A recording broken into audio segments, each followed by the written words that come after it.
So everybody, thank you. So right now we have Michelle Adams with Prism Marketing who's going to talk to us about what we want to do to really be an effective marketer in our business. Michelle Adams and Prism Marketing is a top 10 marketing firm in Columbus. I got that out of business first.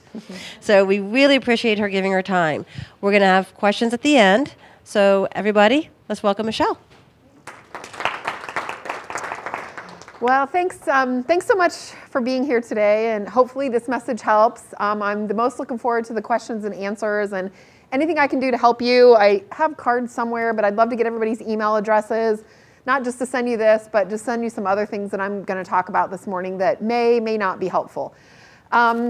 I still feel like I'm in your shoes in many ways. Mary forwarded me your challenges. Hopefully everybody sent those in. And I could relate to almost everything every single one of you said. I thought, I feel that, I feel that, I feel that. So as I was putting this presentation together today, I really tried to, envision myself and how I plan for marketing for our business. And believe it or not, even though this is like what we do for a living, we have the hardest time doing marketing for ourselves. I mean, it's our 20th anniversary, and oh my God, we've been talking about it for like 2 years. We finally got a little promotion out about it. I mean, you would think it's like the second coming, because it's just so difficult for us to spend time working on versus in, which I think is a common thread among all of you. So I really tried to guide my comments not as much theory, but more kind of process and practical application, things that have worked for me and things that I've seen that other small businesses work. And then really tried to layer this accountability into it all, because I think that's the hardest part as a business owner is being accountable, because we have to keep the business running, right? We got to pay people's payroll or our payroll, but this is also really important. So anyway, oh God, can you even really see that? But you've got a little handout, it's kind of bright. So Mary and Lynn had sent over just some talking points they wanted me to address. Hopefully we'll cover those and many more, but wanted to talk about kind of value of marketing. I'm just a big believer, and not just with your businesses, with any business, that marketing should be connected to your overall strategy of the business. We'll talk more about that. A little how-to on how to think about tactics. I've got some scenarios examples, but then maybe we can talk some of those in the Q&A that might be helpful. Expanding your market through existing customers, obviously much easier to get more business from people that like you already, right, than to go out to completely new people. So I wanted to talk about that. And then the last is kind of like a summary of what do I really feel like you can do if I were in your shoes, or what am I trying to do from a marketing perspective. So why marketing matters. I don't know if any of you have kids and you see how your kids are glued to these mobile devices. Like my daughter carries it. It's connected to her butt, and I'll call her and I'll think, how come you're not answering that thing? It's connected to your body. When you think about how marketing has changed just in the past 10 years and what it's going to be like when my teenagers are adults, wow. Harder now than ever to get consumers or businesses' attentions, right? And you think, we have more channels now than ever. Like when I first got into this business many years ago, it was radio, print, TV, and outdoor billboards. So there were 4 ways, really, we could effectively reach people. There was a lot of theory and science around if you spent this much, you could reach this many people, this many times. There was theory around how many times you had to do that. It was really down to a science. But when you think of it now, oh my God, the rules are kind of out the window. So I think marketing matters now more than ever, because we really do have to fight harder and harder, not just to get the attention of my teenage kids, but even businesses, because we're just bombarded, right? Think of you, we're bombarded with so many messages. My husband calls me on the way over and he's like, so-and-so texted you, Michelle, and you didn't get back to her. And I was like, okay, well, I've been at the office since 5, and I responded to about 200 emails. I can't keep up with text. I don't know about you, but it's if people are texting me, I'm I can barely keep up with my email. So I was like, okay, sorry, I can only handle 1 channel at a time. So you think of the people we're trying to get in touch with, and they're dealing with, right, the exact same thing. So I think it's more important now than ever. And what I mean by that is really choosing who your audiences are, choosing how you reach those audiences through a differentiated message, and not just getting enamored by all the tools and tactics that are out there, because there's a lot of them out there, right? We'll talk more about that in a minute. Oh, did I not move forward here? Okay, so, and a little bit about the latest channels. So, oh God, you can't even see this. So I have a friend, and he found this slide somewhere, and you can't even see it. But it's this whole thing of chasing this shiny object. And I sit in so many meetings when people are like, oh my God, we don't have our Facebook page updated, and we're not tweeting enough, and we need to be creating these YouTube videos. And these are small, medium, and large size businesses. I'm not talking just large. These are all kinds of businesses. And so then I'll kind of start talking back to them like, well, you know, what are you trying to accomplish? Well, we're trying to reach this really busy decision maker. Okay, so is he out on Facebook? Oh, I'm not really sure if he's out on Facebook, but we have this intern down the hall who knows how to maintain the Facebook page, and she's going to upload everything we need to Facebook. So the idea behind this is just because there's all these channels and ways we can communicate with people, don't be enamored by something that seems easy to do, maybe even fun to do, or that you could get done for free because you think, oh, my daughter, she could program our website, or my son-in-law knows how to upload tweet. What if our audiences aren't there, right? So again, it's this don't chase the shiny object. And that's only important because, again, you only have so much time, so many resources, and budget is one thing, but I feel like what's more valuable for all of us is our time, right? Like, we could probably throw money at things, but really it's more our time that is the most valuable, so finding the time to spend on the right things is really critical. So I have some excerpts of this. This is one of the things I want to email to you. This template that I want to introduce to you today is in this book called Playing to Win. When A.G. Lafley briefly retired from P&G, he wrote this amazing book on how P&G does strategic planning. But I can tell you I've used it for the past couple years for my business. We've introduced it to dozens of businesses that we work with. Really simple, easy framework to use, connects marketing to strategy. And it really is, for me, been the easiest way to kind of keep not just myself, but kind of our team accountable. So the framework is called OGSM, and again, I'll email a lot of this to you, but stands for Objectives, Goals, Strategies, and Measures. And we meet with so many businesses that are creating a business or a marketing plan, small, medium, and large, in a complete silo from their business plan. Nothing is connected. So they're saying they want all these marketing initiatives to happen, but it's irrespective of, is it helping our sales engine? Can our finance team or operations team support it? So the purpose of like a template or a tool like this for OGSM, which I think is really valuable to small business owners, is it kind of puts everything you want to accomplish in one document. A.G. Lafley says it should be a page. So when we've tried to implement it at our business, it is literally one page long. I create the version for the business, and then when I meet with all of our team members, their versions of OGSM, meaning what are they going to work on, what are they going to accomplish, connect to the bigger business's OGSM. So the idea is whether you're kind of the delivery driver in the business or you're running the business, that you're all kind of, you know, you've heard that good to great, kind of rowing, going in the same direction. This tool is amazing for that. So objective, it's kind of just this overall narrative, what you want to accomplish. I'll show you an example of it here in a minute. Goal, it's something financial you want to attain. So a lot of people will say sales from new, existing companies, revenue to the bottom line, that kind of thing. Strategies, like that's really the meat. That's the activities. Like, how are you going to do it? What are the activities that you're going to do, that your employees are going to do, that are going to help you get to that financial goal? And then measures, how are you going to track it? Like, I'm just this huge believer, and not just for small businesses, that all businesses should be able to track and measure marketing. Goes back to that chasing the shiny object. If you have no idea what's working, you could be working on a lot of different things and none of them could really be helping your business, right? So there are ways, even small ways, you can put measures in place to figure out, hey, is it not just worth my money, is it worth my time? So this is a really small example, and again, you can see it can be pretty succinct. The examples that you'll see in books are literally one page long. Sometimes the font gets really small because they're pretty extensive.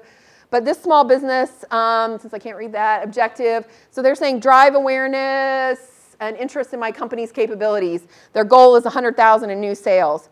So how we think about strategies, and it's been really helpful, is where do you want to focus? They call it where to play, but just think about where you want to focus. And probably when I read a lot of your challenges and things you're working on, a lot of you want more business from existing customers or you want to get new business. So in this scenario, I just said, okay, we want to focus on healthcare as a new vertical or a new market to go after. We want to deepen relationships with existing accounts. Maybe we want to sell more services, more capabilities to them. So that's kind of where we're going to focus. And think about that like our audiences. So we're going to go after these healthcare decision makers and we're going to go after our existing customers. But then how are we going to do it? Like, how are we going to win? And this is where marketing can play a role. In this case, this business is going to hire an industry expert in healthcare. So they're going to hire somebody with healthcare expertise, and they're going to try to grow that healthcare vertical. Maybe it's a salesperson, maybe it's a customer service person. The second, how to win, create a compelling marketing campaign to highlight additional services. So the ideas behind the how to wins are, these are new, different activities that you have not done in the past that are going to help you reach your ultimate goal. And you've all heard the old adage, if you do the same thing, you're going to get the same result. I mean, the idea behind this is that you're doing and trying new and different things. It's, again, part of your strategic planning process. Measurements, again, said a big believer in measuring. So we're going to look at website inquiries. So this business, you know, things can come through a web form. We're going to look at new proposals. Some businesses get down to the point of, hey, for every 10 proposals, we know we get 2 of those proposals that convert to customers. So it could just be a numbers game. You just need more and more proposals to get to more and more new customers, right? And then ultimately new sales. The idea behind all of that is that you're measuring it, right? I mean, that's the key, that you're measuring it. I have just this really simple, so I take our version of OGSM. I've just got it in an Excel spreadsheet. I've got everybody in our company is like one of the columns, and everybody has some type of activities in this how category that are getting to our bigger strategies of where we're playing. And then I meet with people monthly, and we talk about, like, how are you doing? How's it coming? There's some months people get literally nothing done because we're so busy taking care of our customers, which again, that's always paramount. But there are months where we say, oh God, we got to get the 20th anniversary mailer out, or we're going to send out an e-newsletter, or we're going to go to a networking event and just show up. So everybody has those. And then this year, the layer I'm adding to it is I'm actually giving bonus compensation when people are meeting their kind of how to win strategies. I had not done that in the past. So anyway, and then I'm also looking at how that connects to the overall sales of the business. So I'm connecting that big Excel spreadsheet with everybody's activities to, hey, is it making an impact? Is it changing the business? So I know you talked, Mary was telling me right before I got in a little bit about marketing planning. I tried to make it really simple for you. And then again, just tried to share some things as you're thinking about your marketing plan that may not be helpful. Target audiences, really getting to know these people as much as you possibly can. How I've tried to do it over the years with my business is just meeting with my customers constantly. I mean, and I'm not talking like when I sit down and say, could we have a meeting at your office? I'm saying breakfast, lunch. I mean, my how to play has that I meet with 7 to 8 of our customers every quarter. So, and sometimes it can just be 90% of the meeting is we're talking about their kids and just catching up and rapport building. But I've got a set part of the meeting where I really want to ask them some questions about the business, questions about capabilities I'm thinking about adding to our services, showing them things we're working on to get their feedback. It's amazing how much your existing customers will help you if you reach out and ask them. So really getting to know your audiences, and I feel like the best way as small business owners that we can do that is just spending time with these people. So again, more about your time than about the money. You can do surveys. I've done those over the years, but again, I've had the best success in just meeting with them. When you're meeting with them, finding out the best ways to reach them, get in touch with them, I just come out and ask people, you know, do you open your email? Are you even looking at email anymore? We're actually sending all these, like I mentioned, these 20th anniversary, we send out all these mailers because our decision makers are way high up in these businesses that they've got somebody else managing their email for them and they're not even looking at their email. So we just sent this big tube that has this poster in it and these 3D glasses. So again, but you won't know that, right, until you spend time with your customers and really getting to know them. And always, always, always connecting your marketing efforts to your sales, especially if you're in the B2B world, but I think even in the direct-to-consumer world. You'll see the value of that. You'll see the direct correlation between my marketing activities and my sales activities. It sounds like many of you are both. You're the salesperson and you're the marketing person in the business. So just making sure those things connect. So audiences, really knowing those, for me, that's like always where we start with a business after we know what they want to accomplish is getting to know their audience. Because so many people can get caught up in that conversation I was telling you a minute ago, like, should we be doing Facebook? Should we be updating our website? Well, I don't know. Who's our customer? For God's sakes, we got to get as close to these people as possible. And we really got to figure out what motivates them.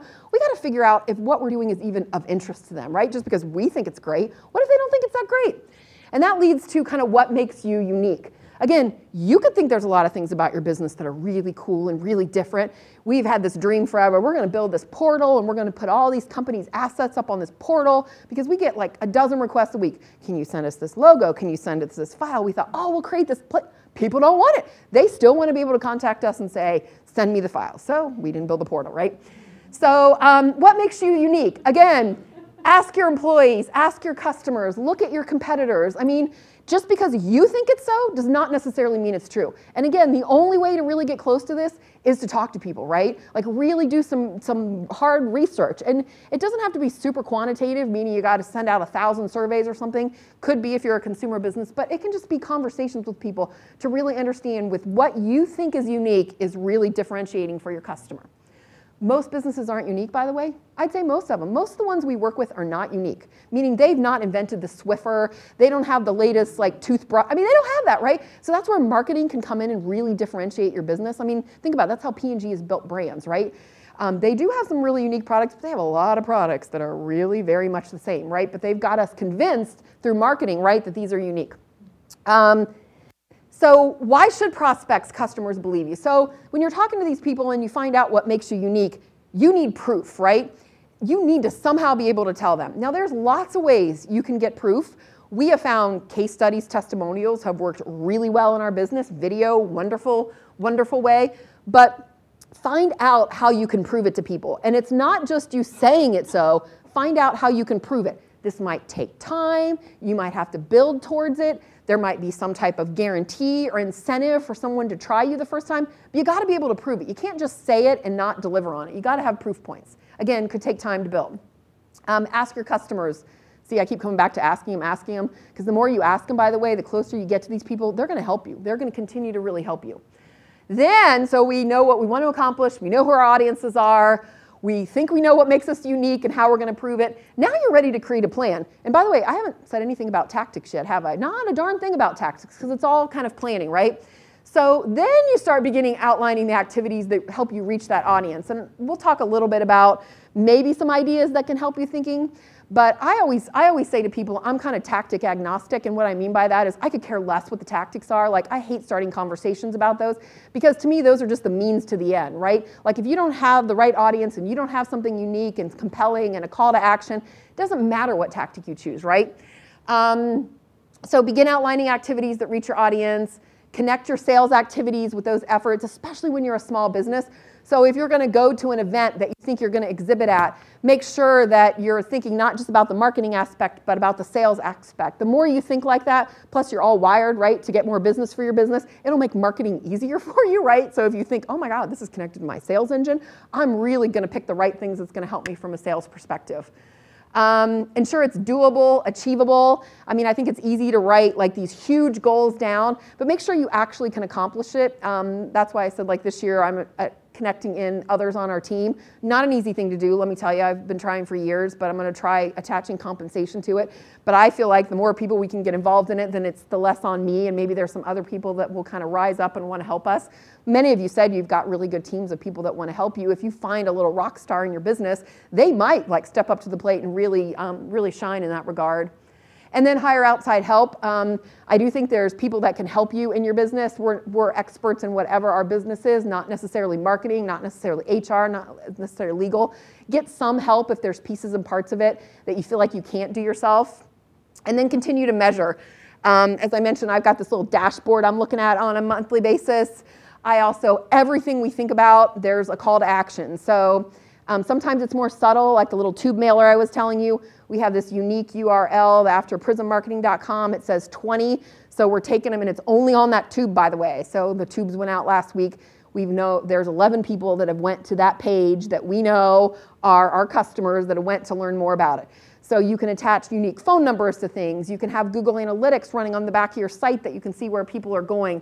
The idea is just measure things so that whatever you're trying to accomplish, you can at least see, well, no one viewed that. No one looked at that. Maybe that wasn't the best use of our time. But you'll never know if you don't put the measurements in place the first time. How to choose tactics. These were just some examples. Oh, I can't see. I made the font way too small. Align your tactics to the audience goals. So I tried coming up with a few examples. Can I just borrow that real quick so I can read a little easier? Sorry. And there's so many more examples of this, but you'll kind of get the idea as I go through it. So you're a local company and you're targeting the general public. You can do just amazing things with your time by applying for awards, public relations. What I mean by that is like media, events, getting involved in nonprofits, getting involved in industry associations. Can be a really inexpensive way. Again, it's more your time, right, than your money, but can be a really inexpensive way to get the word out to a larger audience. Contrarily, if you're a national business, maybe you only need a couple customers a year. Like we'll meet people like that, and they're like, "God, Michelle, if we got one new business a year, that would make our entire year." So does this guy need to spend tens of thousands of dollars on an effort to reach 1,000 people when maybe he just wants to target 50 people, do something highly customized, just because we know that? Yeah, trade me back. Just because you know you can maximize your investment by targeting a smaller group of people. If your product service has low awareness, like I'll meet with a lot of businesses, and I felt that in a few of your responses. What I mean by that is you're not selling ice cream. You're not selling copiers or something. So somebody needs education to what you're doing or raise their level of awareness. That is a harder type of sell, and a few of you, it seems like, are in that space. So people don't intuitively know what you do. So education's, again, a big part of your approach. There's a lot of ways you can go about education, whether it be blogging, whether it be print publications where you're doing advertorials, speaking engagements like this here today can be great ways to kind of get the word out there about what you're doing, because again, you need to educate before people are even going to be aware, right, that they have a problem or that they need you. And kind of last, but certainly not least, is like everything we do for ourselves as well as everything we do for the majority of our customers, we test it all, and in most cases, we start small. So sometimes we'll meet with people and they'll be like, oh gosh, we want billboards all over 315 and we want everybody to know who we are and what we're doing. So then we step back and go, oh God, it's gonna cost several $100,000 to put billboards all over 315, when maybe that's not where we should be starting. Remember how I said don't start with the tactic in mind? So you can start small, like really small. So examples, we'll have so many people that say, oh, we need to go to the show. It's the be-all, end-all show. Shows can be tens of thousands of dollars for small businesses, even for big businesses. Walk the show the first year. Submit a form online to be a speaker the first year. You know, don't just put all your eggs in that basket for the entire year only to find out, oh my God, we got no business from that show. Or the decision makers don't come to that show. That happens a lot. If lists are available for purchase, start with a small list. Even though you see 10,000 names on the list, start with 50, start with 100. Again, what if you only needed one customer a year? Why cast the net so wide? Plus you'll learn, right? Start small, achievable, doable, not spending a lot of money. If web is a hub for more information, this has been such a big conversation lately. People are like, oh my God, my website is so outdated. I just need to update the whole thing. That just overwhelms people. I don't know if it overwhelms you. Ours took like a year and a half, by the way, a year and a half. Create small landing pages. Just gradually start updating your site on the side, or just drive people to a new message or drive people to a new page, like that 20th page I was telling you about. Instead of thinking, oh my God, I got to update the whole thing at once, and then you become so overwhelmed that it's a year later. If you have great stories, like I was saying, again, create small case studies, mailers, emails, video, just inexpensive ways to kind of get your message, to get your differentiation in front of customers. So again, just a few small examples. I think I went the wrong way. Okay. And then deepening relationships. I mentioned that I'd say a little bit about this early on. This took me, I'm not kidding, about 10 years to figure out. Sometimes I'm a little slow. I just thought if I met with people and told them what I would do, they'd remember me, right? I'm thinking, okay, they'll remember me. And then I think I was just, like this, not want to be this aggressive salesperson. I didn't want to like call people back and remind them again. And then what I realized is like, oh my gosh, if these people liked me, they actually really wanted to help me. And again, that took me a long time to truly figure that out.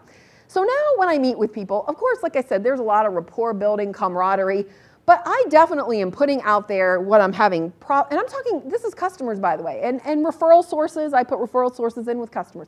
I'm telling them what my problems are. I'm telling them what I'm working on. Of course, not sharing like financial HR. I'm talking like sales and marketing, which is kind of the focus of this. And asking for their help, asking for their guidance, asking for introductions. Again, not in like this back you in the corner, feel slimy kind of sales way that you're like, I don't ever want to talk to her again. But in a way that they know you're genuine and you're really just trying to grow your business. Shocking how these people will go out of their way to help you. I mean, shocking. Some more than others, by the way. There's definitely people that are those connector type personalities in life that will really want to help you, but unbelievable. So when this happened to me, like I said, about 10 years ago, took me a while, I thought, I want more of this because I was just doing it like one-off in these lunches and breakfast meetings with people. So I had always had like an advisory board for my business, like a finance person, accounting person, marketing person, more about like overall business strategy.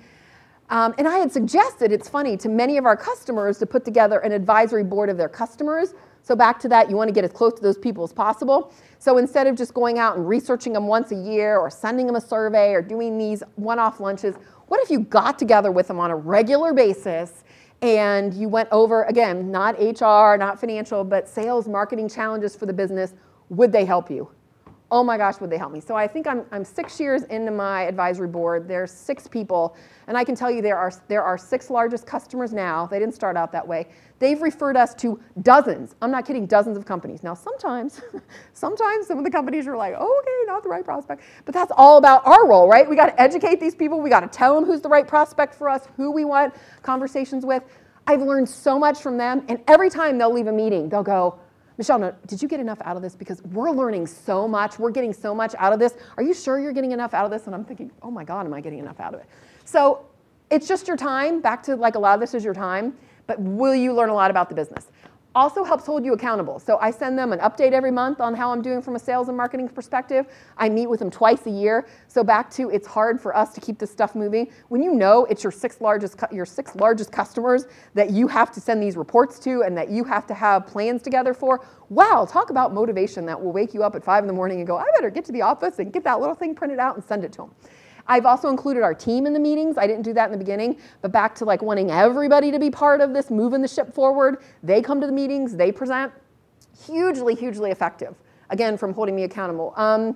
Don't assume they know everything you do. God, that continues to just smack me in the face on a daily basis that you think, because the web has changed so much of what we do, and we've really tried to be out there from a digital perspective. And it's still amazing to me, I'm like, I can't be in front of these people enough just to continue to remind them of what we do and how we do it differently. Again, not in a sales slimy kind of way, but just to continue to remind them. Again, don't ever assume. Email can be a great way to stay in touch. Video, I think video can be a really effective tool. Again, these people know you and like you already, so they're going to open email, they're going to look at video. Nobody likes to read anymore. Video is hugely popular.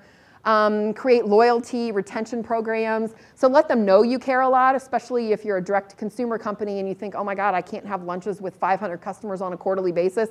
But make sure they know how much you care about them and how much you appreciate their business. Never, ever assume. And we're getting close. Sorry, I'm trying to talk fast and I have like another minute. So last, I've kind of talked about some of these things already, but what can we realistically do? And it's funny, I started with this slide first and then I went backwards. Create an overall strategy and really connect your marketing to it so that marketing's not in a silo. Because if it's connected to your bigger business, you're going to pay attention to it, right? Your team is going to pay attention to it. Try to bring a few others on your team into strategy, kind of like what I was saying we're trying to do on our business. Hold them accountable, reward them. Start small initiatives, much easier for you to implement, execute, plus not as much time, not as much money for you to spend. You'll learn a lot from them. And then of course, if it's successful, it's easier to put more time, resources towards it, right? But definitely resources. Ensure marketing is accountable, create those measures, scorecards. I can send you lots of examples of those if you're interested. Once you have proven performance, continue to invest. And this idea of this advisor group, like I said, it's truly transformed my business, and we have a lot of customers that are actually using it as well. And it's been one of the best feedback tools like I've ever had, and some of it is expanded even beyond the sales and marketing side, because again, these people just really start to like you and really start to want to see you successful. And you think some of these people at these big companies wouldn't spend the time. They're honored to help you. And then in many cases you find out they would love to be able to do what you're doing, but they're 45, 50 years old. They're stuck in these big companies. So it's almost like they live vicariously through you. And I'm not exaggerating that by any stretch of the imagination. So hope that was slightly helpful. Really fast, I know. And I can send you, like I said, a lot of some of these types of things, like this OGSM tool. I've got lots of examples of those from different companies I could send to you. So I think question and answer? Question and answer. Okay. Do we have any questions? Raise your hands. So can you hear me, Ron? Yeah. Okay, so I'm going to start with, anybody ever think about using their own clients for an advisory board to help you think through. To me, that was a really great idea that I had not thought about. So, other questions on marketing or any aha moments that you had as you were listening to Michelle? Angela? One of the aha moments for me was the using your URL with the sub with the 20 to measure. I had never thought of that. Yeah. I mean, I know there's Google Analytics out there, but I hadn't thought of creating a own special page. Yeah, so if you start looking at ads now that I said that to you, you'll notice so many companies are using the, like they call it like a redirect /sales /incentive /offer, whatever it is.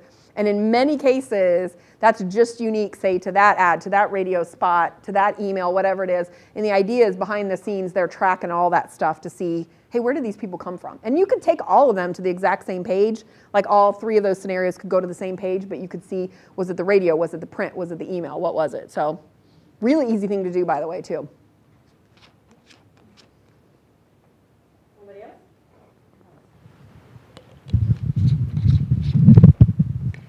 You said that you created a dashboard for the people who work for you. Can you explain that a little bit more? Like, is it just you created something and you assigned them different things on top of what they may have already did or something like that? So it's connected to this bigger OGSM that I was talking about, wherever that was.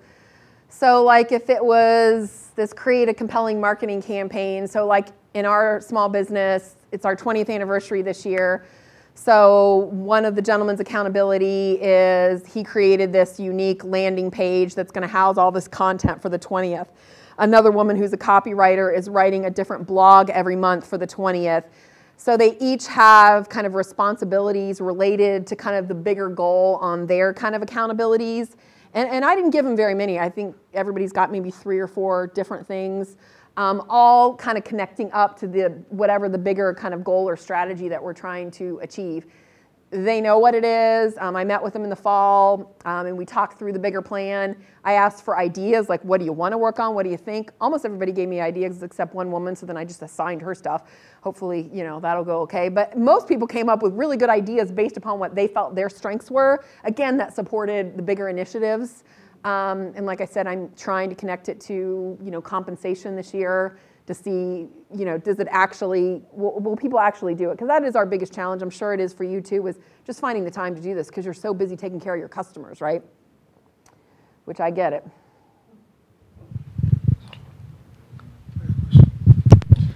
Michelle, on the marketing plan, the strategy, steps 1 through 5, I think they're great.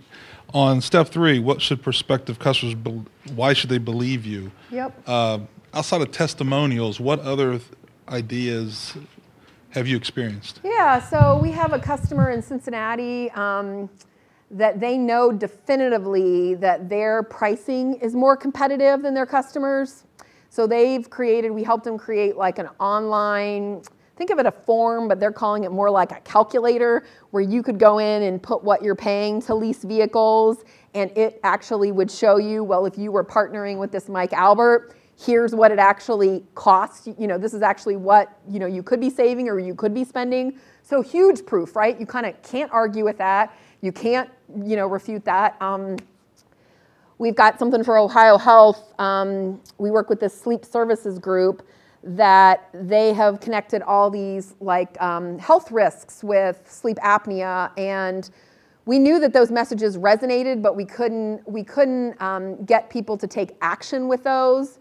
So I don't know if it's exactly a proof point, but what we have found to get people to take action, everybody loves quizzes and things like that. So we have this really simple quiz, and literally everybody fails it, which is kind of sad because I think if you reach over 40 years old, you wake up at least one night a week or something, But anyway, you take the sleep quiz, and it tells you if you've got what your propensity of risk for sleep apnea. And we've seen huge conversion of people just picking up the phone and calling because, again, they take this little quiz, and it kind of heightens their awareness to say, oh, I get it. There's all these risks associated with it, but it really could be impacting my personal health, kind of personalize the experience.